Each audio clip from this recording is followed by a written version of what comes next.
possamos, Senhor, ter os ouvidos abertos para ouvir as instruções, os recados, as intuições, e os corações abertos para receber o seu amor. Que estejamos todos envolvidos nessa luz, nessa paz do nosso Mestre. Que assim seja, graças a Deus. Vamos agora receber o nosso irmão Luiz.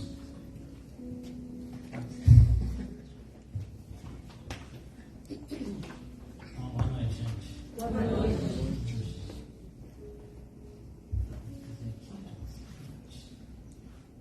A gente faz assim. Livre-arbítrio, né? Livre-arbítrio não é uma coisa muito simples de conversar com as pessoas. Não digo numa palestra, por exemplo, ou um estudo, mas não é muito simples de conversar com as pessoas. Porque não é algo que depende, por exemplo, do sistema de crenças. Cada sistema de crença orienta aqueles que seguem sobre isso, né? O que a gente acredita ou não, etc, etc. Não depende de sistema de crença, não depende de classe social, não depende de lugar, não depende da hora. Depende quase que exclusivamente da vivência de cada um. Então, existe uma questão muito, digamos assim, polêmica, que é: temos ou não temos livre-arbítrio? Então, quando a gente sai por aí afora tentando perguntar para as pessoas, tentando conversar com as pessoas sobre o assunto, a gente começa a ter respostas muitas vezes inesperadas, né? Então, fica essa questão: temos livre-arbítrio ou não temos? Quando não temos, a gente chama isso tecnicamente de determinismo. Então, é livre-arbítrio ou determinismo? A gente consegue, né, ter livre-arbítrio e fazer o que a gente quer, pois já está tudo pré-determinado, a gente só está cumprindo aqui a tabela, né? O resultado já está acertado, a gente só está em campo para cumprir o tempo de jogo. Como é que fica? Então, uma revista americana científica, puramente científica, portanto, materialista, paradigma materialista. Essa revista é essa daqui, Scientific American, aqui nos Estados Unidos, em 2014, então temos aí perto de 10 anos. Eles fizeram uma pesquisa, e a pesquisa era uma única pergunta: você acha que a gente tem livre-arbítrio, sim ou não? Isso aqui nos Estados Unidos. A resposta foi interessante, né? Mais pessoas, muito mais, né, acham que não temos livre-arbítrio. Já está tudo decidido, está tudo certinho, é só ficar aqui, né, esperando o último dia. Isso é uma coisa assim, não vou dizer preocupante, né, porque dependeria da nossa opinião, mas é significativo, é bastante significativo. Por que será que as pessoas não acreditam em livre-arbítrio? As pessoas que responderam aqui, né, talvez até suas famílias, não sei, acreditam que a gente está com tudo pré-determinado. Então a gente tem duas vertentes. A gente tem aqueles que seguem o paradigma materialista, que é pura ciência, e aqueles que seguem o paradigma espiritualista, no qual nós nos incluímos. Não é só isso, né? O paradigma espiritualista tem um monte de coisas, o espiritismo é uma versão dele. Então, como é que a gente tenta entender por que as pessoas acham que está tudo pré-determinado? Por que será? Bom, então a gente tem que entender de onde vem o livre-arbítrio, como que ele começa, né? Porque se a gente tem evolução, e basicamente aqui, nesse país, as pessoas acreditam que tem evolução, no entanto elas responderam, em sua maior parte, que está tudo pré-determinado. Então tudo evolui, né? Então a gente tem algo superior a tudo e todos, que é Deus, né? E temos uma sucessão de reinos, né? A gente tem lá embaixo o reino mineral, etc. Vai subindo, vegetal, animal, aminal, angelical, e acima disso tudo Deus. E à medida que a gente vai subindo a curva, né, vai aumentando o nível de consciência. Por exemplo, o mineral não tem consciência nenhuma, o vegetal quase nada, o animal pouco. Nós Deveríamos ter bastante, né? Vamos assumir que temos, né? Os angélicos muito mais, né? E acima de tudo Deus. Então, à medida que a gente vai subindo ali a escala, o nível de consciência vai aumentando. A cada reino que aparece, então tudo começa, a criação começa com o reino mineral. A cada reino que vai aparecendo, ele vai se diferenciando do anterior pelos atributos recebidos. Então, por exemplo, no reino mineral você tem certos atributos, que é a aglomeração de partículas. Só isso. Não tem nada, não tem moral, não tem nada disso. E assim vai. No reino vegetal, né, a gente recebe, o reino se diferencia do mineral porque ele recebe novos atributos, né? E assim o animal. Quando chega, e vai por aí afora, quando chega no reino animal, aparece um atributo que não está nos outros dois primeiros reinos, que é o instinto de conservação. Por exemplo, quando o leão vai pegar a gazela não fica de braços cruzados esperando. Ela tenta, na maneira que pode, com os recursos que ela tem ali, né, proteger a sua vida. Aquilo é instinto de conservação. Ela não está raciocinando continuamente, não fez engenharia para ver, vou subir aqui, vou ali, não. Ela simplesmente foge por instinto. Então, o instinto de preservação é crítico no reino animal. É o principal atributo do reino animal. Só que isso se propaga para o reino hominal. Nós também temos instinto de conservação. Então, né? Se alguém atentar contra a nossa vida, a gente vai tentar se proteger da melhor forma possível, com as condições que a gente tiver, com os recursos que a gente tiver na hora. Então, isso se propaga para o reino hominal. Com a chegada do instinto de conservação no reino hominal, que somos nós, aparecem mais dois atributos, que são orgulho e egoísmo. Aí você fala assim, peraí, orgulho e egoísmo, esse negócio que a gente tanto fala, tanto tenta combater, essa necessidade de tudo eu sou melhor. Como que isso, o que isso tem a ver com o instinto de preservação? A gente está falando aqui, orgulho e egoísmo na sua base, na sua forma mais elementar, mais rudimentar possível e imaginável. Não é em 2023 quando eu acho que eu sou o dono do mundo. Isso já está muito longe. É na sua forma mais elementar. Exemplo. Se a gente tivesse sentado aqui, estamos todos nós aqui conversando e tal. Se entrar um leão pela porta ali, um leão, de verdade, entrar um leão pela porta ali, rosnando, todos nós, ninguém vai correr para a porta. Todos nós vamos correr para um canto, embaixo de uma mesa, no canto mais longe possível, talvez esse aqui. Todo mundo vai sair correndo. Todo mundo vai sair correndo. Quem tem um amigo do lado, um parente, um esposo, uma esposa, um filho, uma filha, do lado, por um segundo, no primeiro segundo, ela vai esquecer daquela pessoa, porque ela está respondendo ao instinto de preservação. Um segundo depois ela fala, puxa, agora eu preciso salvar ou ajudar a pessoa que estava comigo e tal. Mas no primeiro segundo, o que aconteceu? Eu pensei só em mim, para fugir do leão. É nesse nível que a gente está falando de instinto de preservação e egoísmo. E quando eu chegar no meu cantinho, então eu já passei da fase do egoísmo, né? Já estou prestando atenção nas outras pessoas.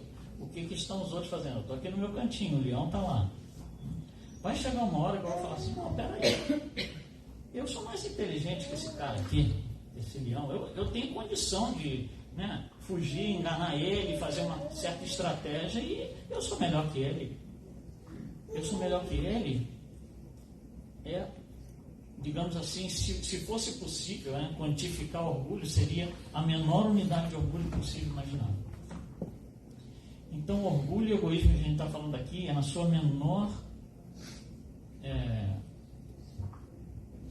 detectado da menor forma possível. Então, orgulho e egoísmo vem no sentido da necessidade do instinto de preservação. Só que, se a gente começa a usar orgulho e egoísmo para outras coisas que não somente o instinto de preservação, ele pode sair fora de controle. Então, com isso, nós fomos agraciados com uma outra coisa chamada livre-arbítrio, cujo objetivo é que a gente possa controlar esse orgulho e esse egoísmo a nosso favor, do nosso jeito. Livre-arbítrio não é eu faço, eu decido, eu faço. né, do nosso jeito. Então eu vou trabalhar o meu orgulho do jeito que eu acho que tem que ser trabalhado, vocês do jeito que vocês acham que é trabalhado, não necessariamente é igual. Eu vou trabalhar meu egoísmo também, e vocês do jeito de vocês, não necessariamente somos iguais. Mas olha só, o livre-arbítrio, a existência do livre-arbítrio é que vai nos trazer algumas coisas interessantes.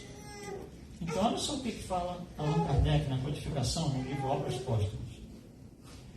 Ele está falando o que a gente colocou em imagens aqui. Então, na codificação isso aparece desse jeito aqui. O orgulho, o egoísmo e o orgulho nascem de um sentimento natural, um instinto de preservação. Todos os instintos têm sua utilidade.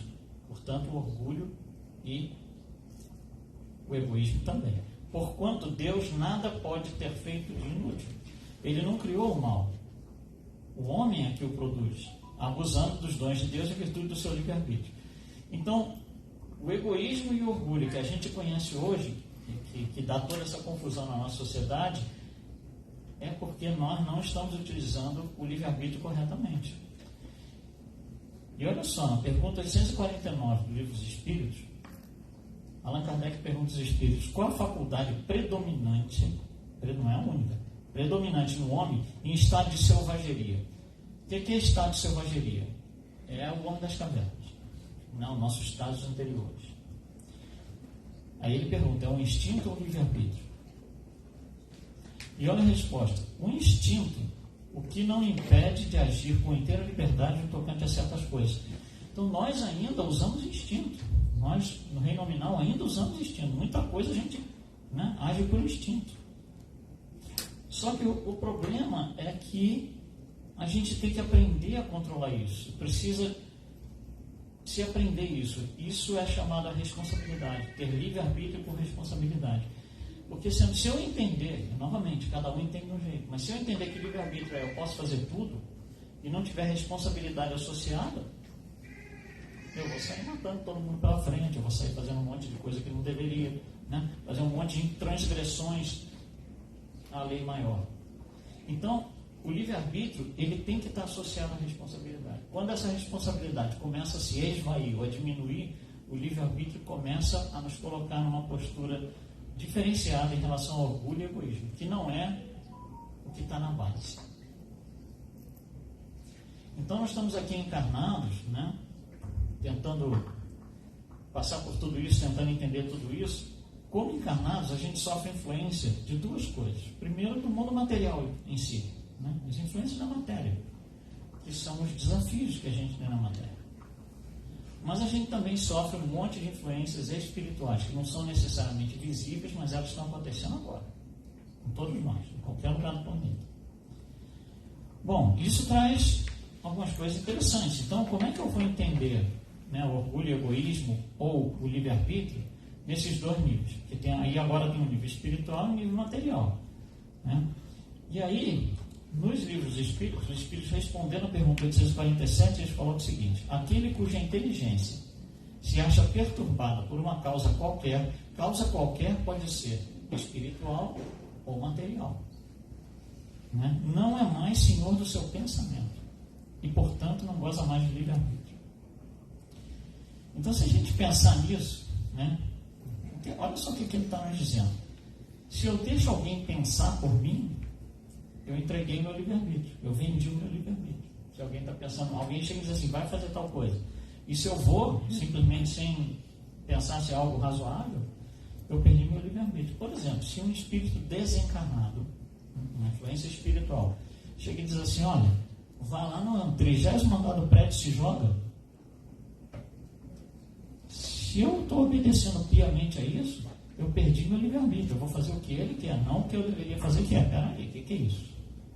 Né? Eu vou perder a noção do meu instinto de preservação, inclusive. Então, essas influências, elas são muito sérias, porque elas podem nos levar a situações como essas que a gente falou, né? Essas questões de suicídio, depressão, elas acontecem por causa disso, porque a gente está cedendo o nosso livre-arbítrio para outrem, encarnado ou não. Então, quando Allan Kardec, em Obras Póstumas, vai falar sobre essas influências espirituais, ele usa esse texto aqui, é muito interessante. Através da assimilação dos fluidos perispirituais, o espírito desencarnado identifica-se, por assim dizer, com a pessoa que ele quer influenciar. Então tem um espírito desencarnado tentando influenciar uma pessoa encarnada, né? Então vai haver uma conexão aí.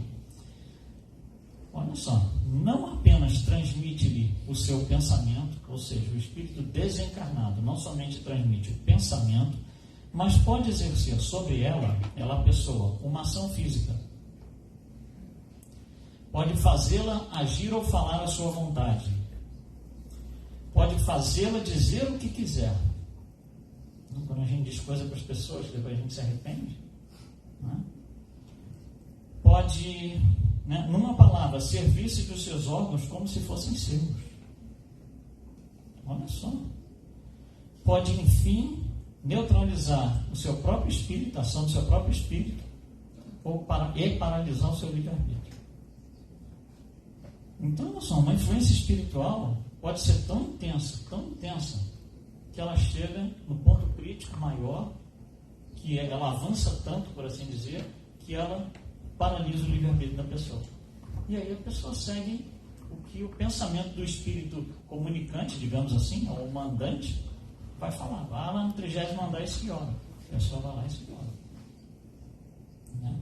São esses casos, infelizmente, que existem por aí de suicídio, ou próximos, né? Bom, então o que leva a pessoa a achar que já está tudo programado, que não tem livre-arbítrio, que o determinismo está tudo, né, é o que está aí e pronto? A gente precisa dar uma olhada na nossa história, a história da humanidade, porque tem muito a ver com isso. Então a gente vai pegar alguns dados, né, que compõem a razão pela qual muita gente acredita que existe determinismo e não livre-arbítrio. Então, se a gente voltar no tempo, na época de Newton, próximo aí a 1700, né, Newton, né, tem a famosa história que a maçã caiu na cabeça dele e falou: peraí, agora eu quero a resposta, né? Vai estudar e tal, e descobre que existe gravidade. Mas quando Newton aparece, nos estudos dele, ele faz 3 colocações para ele mesmo, inicialmente. Ele fala assim: eu vou dividir o meu trabalho, porque o meu trabalho eu tenho que ser capaz de demonstrar 3 coisas, e ele demonstrou a sua época, que são essas que estão aqui: materialismo, reducionismo e determinismo. O que é isso? Materialismo significa só tem matéria, não tem moral, né? Não tem amor, não tem raiva, não tem nada disso, é matéria pura e simplesmente. Newton tinha uma pergunta para a qual ele queria resposta quando a maçã caiu na cabeça dele. A pergunta dele era: como funciona o universo? Então, olha só, imagina que nós aqui, a gente faz uma caravana e a gente vai na escola de física, na universidade de física mais próxima aqui, chega lá e diz assim: eu quero falar com o professor que mais sabe física. A gente pergunta: como é que funciona o universo? Ou melhor ainda, a gente vai na escola de astronomia e pergunta para o professor: como é que funciona o universo?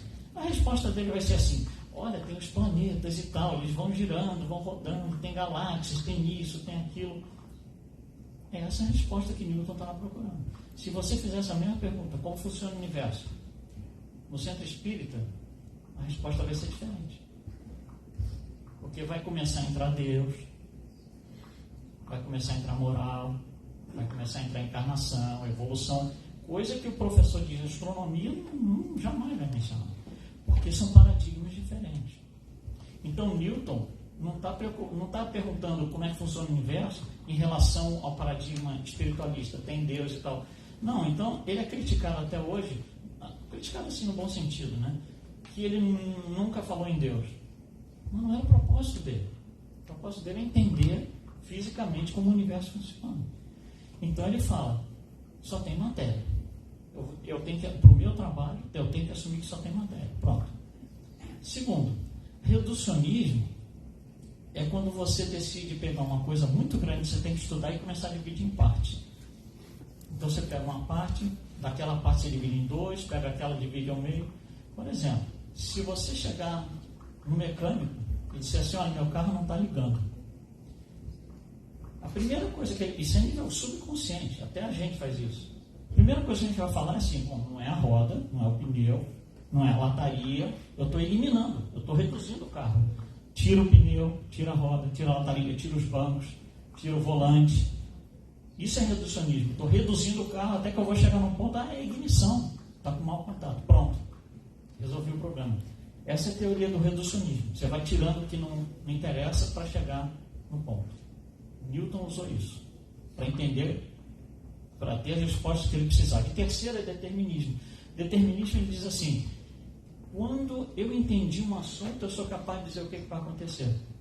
Eu sou capaz de determinar o que vai acontecer. Isso é determinismo. Então, por exemplo, existem certas ciências que a gente está próximo do determinismo, mas não está lá. Meteorologia. Meteorologia, a gente olha assim e fala: nossa, hoje vai chover, está umas nuvens aqui, e não chove. Com tudo assim, 99,99% de chance, o cara da televisão fala: pega o guarda-chuva, então não chove. Então, nós não dominamos a meteorologia ainda, porque senão ela não é uma ciência na qual a gente pode aplicar determinismo. Ainda tem alguma coisa que a gente não conhece. Então, Newton pega isso daí e assim que ele faz o seu estudo. Isso é em 1700, 100 anos depois, aparece um outro sujeito, que é o Dalton, que estudava os átomos. E ele propôs estudar os átomos de uma forma diferente, porque o pessoal tentava estudar átomos considerando as coisas que estavam em volta e tal. Ele falou: não, tem que estudar o átomo, só o átomo, é reducionismo. Então ele reforçou a ideia de Newton e nos afastou mais de tudo aquilo que não é matéria. E o que não é matéria em 1700, 1800? É a igreja. Você tem algum material científico que está se desenvolvendo até 1800, quando acontece a Revolução Industrial, e do outro lado tem a igreja. Aí vem Charles Darwin, que começa a trazer as respostas sobre a evolução, que é uma coisa também puramente materialista.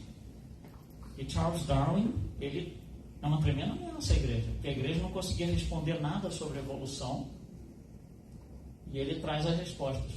Então ele meio que desbancou a igreja, tanto é que o provedor da verdade passou a ser da igreja para a ciência.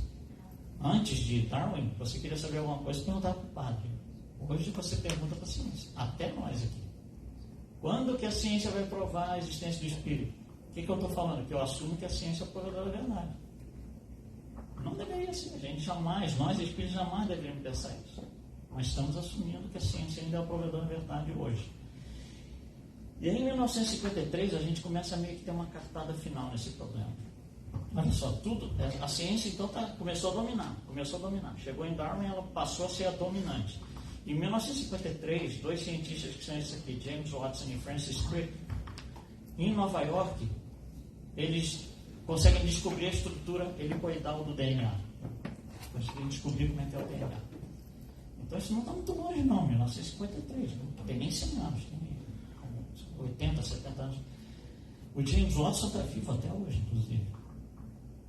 E aí, com essa descoberta, você imagina, olha só, pensa só, você tem que abrir uma célula e descobrir o DNA lá dentro. Então você olhou no microscópio, o que você tem numa célula? Um monte de coisa se mexendo para tudo que é lado, que você não tem nem noção o que é.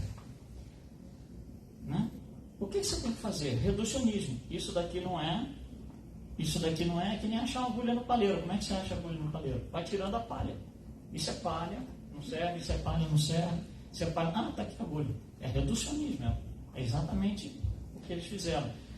Então, quando eles chegaram na estrutura do DNA, eles falaram: peraí, eu descobri, mas eu tenho que fazer assumir uma coisa aqui. E eles fazem essa suposição, que eles mesmos dão esse nome vem deles, da ciência, que é o dogma central da biologia molecular, que diz o seguinte: os genes não podem ser alterados. Com a descoberta do DNA em 1953, nós compramos a ideia de que os genes não podem ser alterados. Olha só o problema que a gente está chegando. Quando você junta isso com Newton, dá um negócio chamado determinismo genético. Determinismo genético significa: eu sou assim por causa dos meus genes.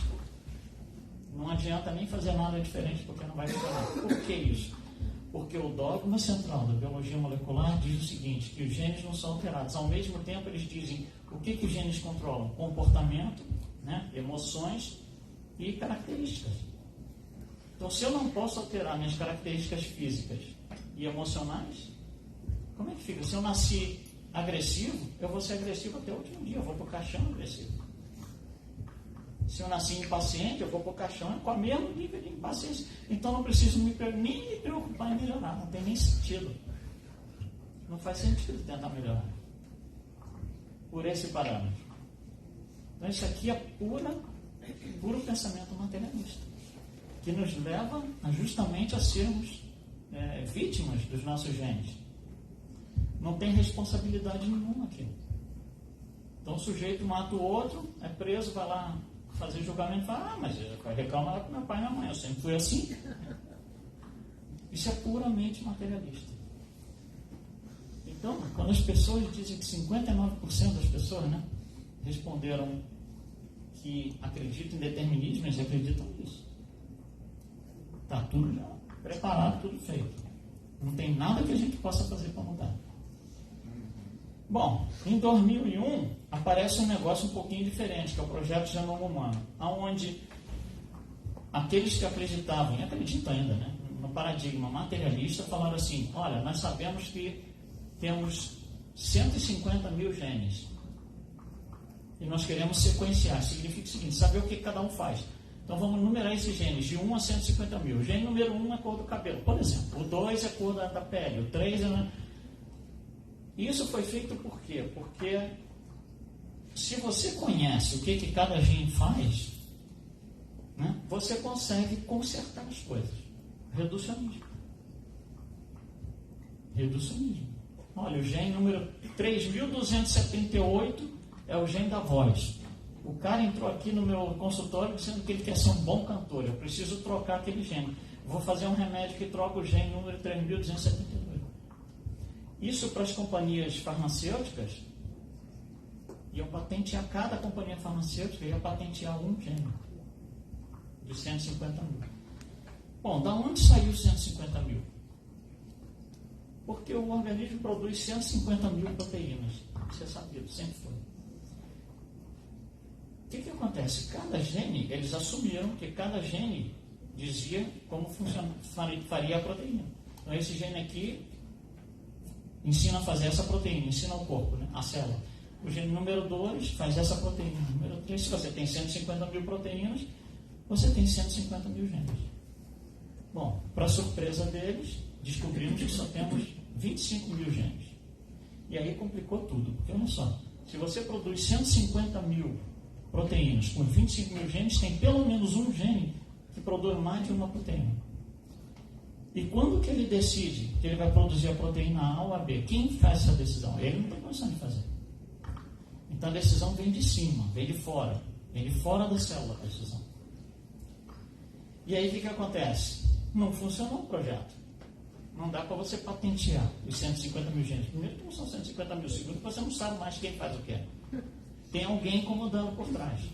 Tem alguém que está acima dos genes. O estudo disso é chamado epigenética. Epi de acima, genética, epigenética. A epigenética estuda o que os genes fazem. Mas o projeto foi embora, acabou. Porque não se conseguiu, isso ia ser a prova, assinar embaixo o determinismo genético. E o que se conseguiu é não só não assinar embaixo, mas a gente não tem, isso não existe. Então, a partir de 2001, cientificamente, não tem mais. Quem ainda quer acreditar, acredita. É questão pessoal. Então, isso aqui são várias coisas que nos levaram ao determinismo genético. Agora, tem uma coisa aqui no meio que muda a história um pouquinho. Em 1939, um espírito desencarnado, através de Chico Xavier, Emmanuel, escreve um livro, chamado vários, um deles é o Consolador. Então, ele diz nesse Consolador o seguinte, olha só, ele fala isso antes da descoberta do DNA. As leis da genética encontram-se presididas por inúmeros agentes psíquicos. Então, olha só, por isso que o projeto Genoma Humano falhou. Psíquicos que a ciência da Terra está longe de formular, dentro dos seus postulados materialistas. A ciência está engessada naquilo. Esses agentes psíquicos, muitas vezes, são movimentados pelos mensageiros do plano espiritual. Portanto, a ciência não vai conseguir detectar esses mensageiros. Porque está fora do alcance do escopo do estudo da ciência. Então, por isso que a ciência não conseguiu entender por que o projeto Genoma Humano falhou. por que não tem 150 mil genes para 150 mil proteínas? Por que não é 1 para 1? Porque tem alguém acima de tudo controlando. Não é tudo só matéria. E a gente sabe quem está acima, né? É o Espírito, que comanda tudo. Bom, com o Espírito nós saímos do simples e ignorante e vamos chegar na perfeição de alguma forma. Só que esse caminho, ele pode ser rápido, uma subida rápida, ou pode ser um negócio bem devagar. Alguns bem sofridos, né? E aí Allan Kardec pergunta, por que isso? E aí os Espíritos falam, tem velocidades diferentes, cada um vai no seu passo, né? Cada um vai do jeito que quer. Alguns vão fazendo bem, vão mais rápido. Alguns vão fazendo mal, vão mais devagar. Porque tem que ressarcir o mal feito. Então ele pergunta, mas por que alguns estão no caminho do bem e outros no caminho do mal? E aí os Espíritos respondem, livre-arbítrio. Livre-arbítrio. Deus não criou ninguém mal. Você escolhe ser do bem ou do mal, você escolhe. É a sua escolha, livre-arbítrio. Só que você fizer isso sem responsabilidade, você vai se danar, né? Vai ser difícil.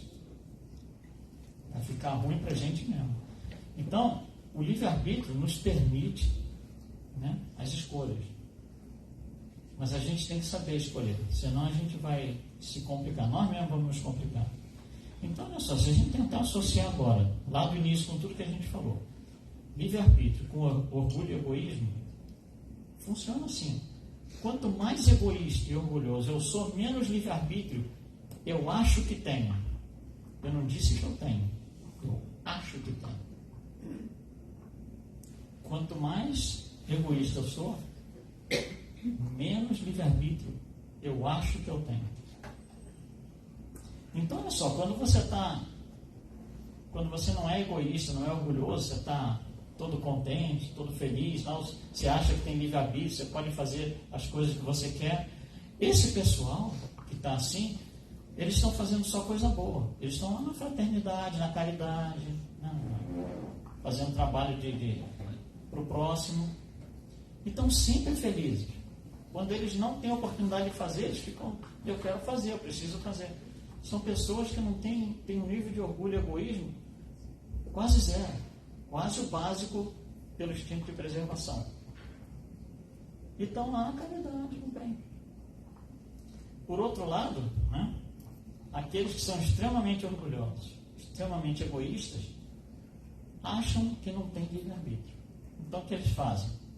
Estão explodindo prédio, derrubando torres gêmeas, fazendo mass shooting nas escolas.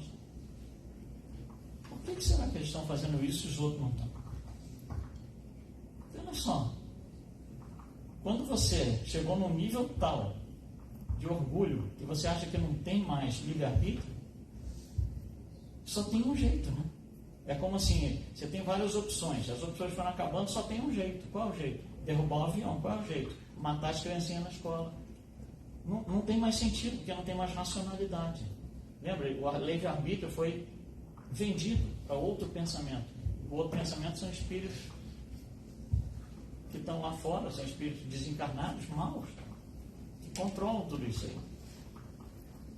Então, para essas pessoas, fazer o mal não é, eles não estão fazendo mal, na opinião deles.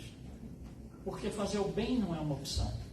Eles estão fazendo a única coisa que eles sabem fazer. Se você chegar para um terrorista e perguntar assim, olha, você acha que o que você está fazendo está certo? Não só ele não vai responder, como ele não vai nem entender a sua pergunta. Como assim o que eu estou fazendo é errado? Como assim? Ele não vai nem entender, porque ele não vê o outro lado. O nível de egoísmo e de orgulho é tão grande, que acabaram-se todas as opções. Allan Kardec faz um comentário na resposta dos Espíritos, no número 370. O comentário dele é isso aqui. Encarnado, o Espírito traz certas predisposições e, se admitir que a cada um corresponde no cérebro órgão, o desenvolvimento desses órgãos não será efeito e não causa. Ou seja, não é os órgãos que fazem as coisas acontecerem. Os órgãos acontecem porque as coisas vão ser feitas, o Espírito traz isso. Por exemplo, se você pegar vai reencarnar Mozart, vai ser o maior pianista do mundo. Você pega Mozart com 6 meses de idade, bota ele na frente do piano, sentado no banquinho, ele cai do banquinho no chão, bate a cabeça no chão. Aí você fala, como que o cara é o maior pianista? Porque os órgãos ainda não estão desenvolvidos, a habilidade já está presente. Mas para essa habilidade ser desenvolvida, ou expressa, ele precisa desenvolver músculos, mão, coordenação. Idem Michael Phelps, vai nascer o maior nadador do mundo. Bota ele na piscina com 1 ano de idade para você ver o que acontece, ele morre afogado. Por quê? Porque os órgãos que vão fazer aquilo, a habilidade já está presente, mas os órgãos que vão fazer aquilo acontecer ainda não estão presentes. Então, em criança, elas também têm livre-arbítrio, porque crianças são espíritos, encarnados há pouco tempo, mas são espíritos. Eles têm livre-arbítrio. Só que, em criança, o livre-arbítrio tem que ser administrado por outras pessoas, que são os pais, tutores, né? Aqueles que são responsáveis por elas. E a responsabilidade dessas pessoas é ensinar as crianças a usarem o livre-arbítrio. Porque se não ensinar, eles vão fazer bobagem. Né? E esse é um dos grandes desafios de ser pai e de ser mãe. Na pergunta 848, Allan Kardec pergunta assim, aí ele está falando de responsabilidade, né? Está falando agora da responsabilidade de ensinar as crianças. Ele vai fazer uma pergunta sobre responsabilidade, que é essa daqui. Se haverá de escusa aos atos reprováveis o ser devido à embriaguez, à aberração das faculdades intelectuais, vamos traduzir a pergunta. A pergunta é, se você bebeu, se embriagou, pegou o carro, foi dirigir para casa, bateu e matou 10 pessoas, né? Isso é desculpa? Essa é a pergunta. É a resposta. Não, porque foi voluntariamente que o Weber, né, o bêbado, se privou da sua razão para satisfazer paixões brutais. Então, em vez de uma falta, ele cometeu outra. Em poucas palavras, a gente tem que pensar assim, o cara bebeu, bateu o carro e tal, matou um monte de gente. Bom, será que foi o bar que veio até ele ou ele que foi até o bar? Se você acha que o bar veio até ele e acidentalmente o uísque caiu na boca do cara, ele está isento. Se você acha que ele foi até o bar, fez uma escolha, olha, eu não quero esse uísque, eu quero aquele, inclusive, chegou no ponto de fazer essa escolha, ele é culpado 100%. Porque foi livre-arbítrio que ele teve e fez mau uso. Fez muito mau uso. Deixa eu trazer um último dado científico aqui, que esse dado é muito interessante. A gente está falando de livre-arbítrio a nível de espírito. E livre-arbítrio um pouco a nível de mundo material. Mas, como que funciona? Porque no mundo material quem manda é o cérebro, né? No nosso mundo biológico quem manda é o cérebro. Como é que funciona o livre-arbítrio no cérebro? Como é que funciona? Isso é interessante. O cérebro consegue lidar, consegue trabalhar com o livre-arbítrio? Consegue. São experiências que começaram a ser feitas em 1985, com muito pouco equipamento tecnológico. Você faz hoje, a experiência dá exatamente o mesmo resultado. Então, olha só, a experiência é o seguinte, vários grupos de voluntários, né, eles iam ficar assim com a mão, iam receber um sinal, e quando recebesse o sinal, eles fariam assim com a mão, dobrava o punho. Essa é a experiência. Então, a ação que vai ser executada é isso aqui, né, a ativação dos músculos para que eu possa dobrar o punho. Para que isso aconteça, alguma hora o cérebro mandou um comando para os músculos fazerem o movimento. Então, antes disso acontecer, houve, em algum ponto, a tomada de consciência, onde eu falo, estão mandando, alguém mandou, não sabe ainda quem, alguém mandou eu mexer o braço, aí você vai mexer. Então, antes da ação, teve um nível em que a coisa ficou consciente. E aí eles foram, né, com equipamento, descobrir que, antes da consciência, as ondas cerebrais já estão sendo formadas, antes da pessoa ficar consciente. Então, olha só, o cérebro formou as ondas e vai levar um tempinho até a ação ser executada. Esse tempo, ele foi medido até hoje, nunca mudou isso aí. É um pouquinho mais de meio segundo. Se você pensar em tempo de cérebro, é muito tempo. A gente acha que tudo é tão assim, no cérebro. Meio segundo para o cérebro mandar um comando para o músculo para ele dobrar o braço, até que é muito. Mas aí a ciência falou assim, mas peraí, Isso é desde o momento que eu vejo as ondas cerebrais até a pessoa mexer a mão. Agora eu quero saber o ponto que a pessoa fica consciente que ela vai fazer aquilo. Que as ondas cerebrais estão obedecendo a algo que vem de cima, do nível inconsciente, que é o espírito, né, a mente. A que horas que a pessoa fica consciente? Eles mediram. Então, olha só, antes da ação, a pessoa toma consciência 200 milissegundos, 1/5 de segundo antes dela fazer isso.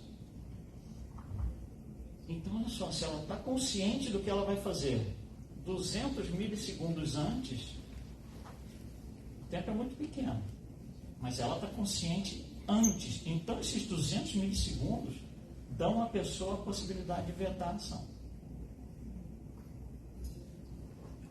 Possibilidade de veto é o termo técnico. Livre-arbítrio é o termo espírita. É a mesma coisa que eu chegar e dizer assim, eu vou tomar uma decisão de amanhã de manhã eu vou na praia, por exemplo. Então falta 12 horas para ir na praia. Nessas 12 horas eu posso mudar de ideia. Eu tenho livre-arbítrio. Só que aqui é rápido, 200 milissegundos, mas eu tenho essa possibilidade. O nosso cérebro é formado com essa possibilidade de responder ao livre-arbítrio. Até o nosso cérebro responde ao livre-arbítrio. Então, olha só, digamos que eu tenho que ir de um ponto A para o ponto B, e tem 4 caminhos para chegar lá.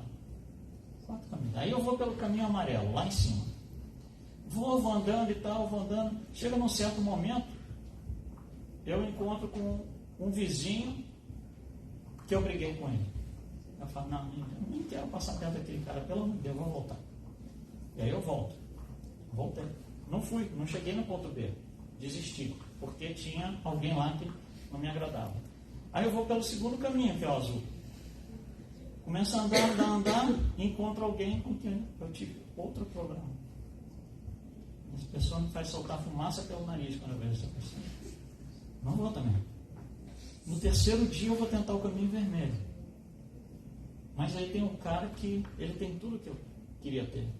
Eu não quero nem passar perto desse cara. Eu tenho tanta inveja dele que eu não quero nem passar perto dele. E aí eu não vou. Aí olha só, quantos caminhos tem agora? Quantos caminhos tem? 4. Quantos caminhos eu acho que tem? Você entende? Então, livre-arbítrio não é um fato, é uma percepção. Se fosse um fato, quem estudaria livre-arbítrio era a ciência. Percepção, quem estuda, o paradigma espiritualista. Então, né, o que nós não queremos é estar aqui embaixo. Nós queremos ser felizes, nós queremos ter a percepção de ter livre-arbítrio. Olha só, não é que não tem livre-arbítrio esse pessoal aqui do vermelho. Eles acham que não tem. Eles continuam tendo todas as opções que todos nós temos. Mas para eles não, só tem um jeito. Não só tem um jeito, não. Então, sair do vermelho, da carinha vermelha, e chegar na carinha amarela é o que a gente chama em espiritismo de transformação moral. Transformação moral é exatamente isso aqui. A gente sair do orgulho e do egoísmo para poder ser feliz. Porque com orgulho e egoísmo só tem um jeito. E é muito pouco. Tá bom? Então, obrigado. Boa noite a todos.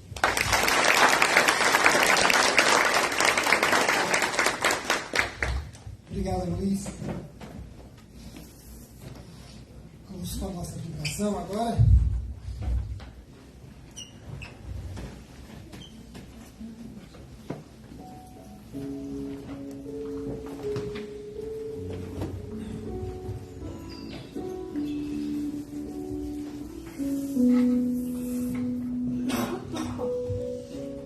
Vamos sentar tranquilamente nas nossas cadeiras. Sentar da forma mais confortável. Vamos respirar profundamente, inspirando, segurando o ar, soltando lentamente. Mais uma vez, inspirando, segurando o ar e soltando lentamente. E vamos trabalhando nessa respiração enquanto estivermos nessa vibração. E nesse momento, envolvidos por essa atmosfera de paz, de harmonia, de aprendizado, vamos nos perguntar qual a razão nos trouxe a essa casa hoje. Por que aqui viemos hoje, nesta noite? O que nos trouxe diretamente do nosso trabalho para cá? Ou nos tirou do conforto dos nossos lares para vir até aqui? Qual o motivo? Qual a razão?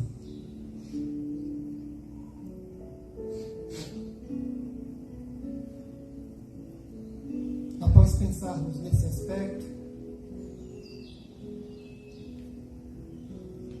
vamos fazer aquela viagem interna, onde nesse momento vamos retirar das nossas mentes e dos nossos corações tudo aquilo que nos impede de crescer moralmente, de evoluir, de chegar mais perto do nosso Pai. Vamos buscar dentro de nós aquele lixinho que colocamos debaixo do tapete e muitas vezes não queremos ver, que são os ressentimentos, algumas raivas, decepções.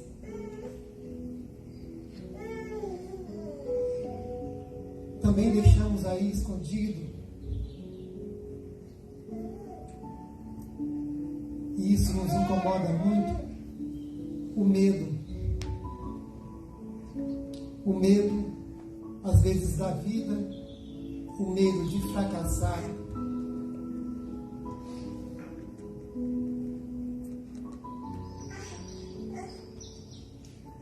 E tudo isso gera em nós, às vezes, uma depressão.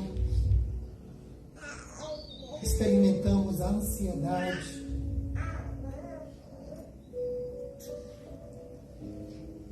E exatamente nesse momento, simbolicamente, visualizemos do nosso lado um latão de lixo imaginário, onde nós depositamos todos esses sentimentos negativos dentro dele. Retiramos das nossas mentes, dos nossos corações, tudo isso e deixamos aí. Isso não nos pertence mais. E ao deixar isso aí, retirando toda essa sujeira que estava dentro de nós, pedimos, olhando para o alto, a espiritualidade, ao nosso anjo da guarda, que desça sobre nós nesse momento a força, a clareza, a segurança, o equilíbrio que necessitamos para viver. Que possamos estar preenchidos, Senhor, de gratidão. Gratidão pela vida, gratidão pelo trabalho, gratidão pelos amigos, pela família, gratidão pelo teto que nos abriga todos os dias, pelo alimento. Gratidão por estar nesse planeta encarnado, tendo todos os dias oportunidades para crescer, para melhorar, para progredir. Que o teu amor, a tua luz, possa se fazer presente em nossas vidas, hoje, agora e sempre. Que assim seja, continuemos com os olhos fechados, vibrando, e os passistas nesse momento são convidados a iniciar o trabalho de paz.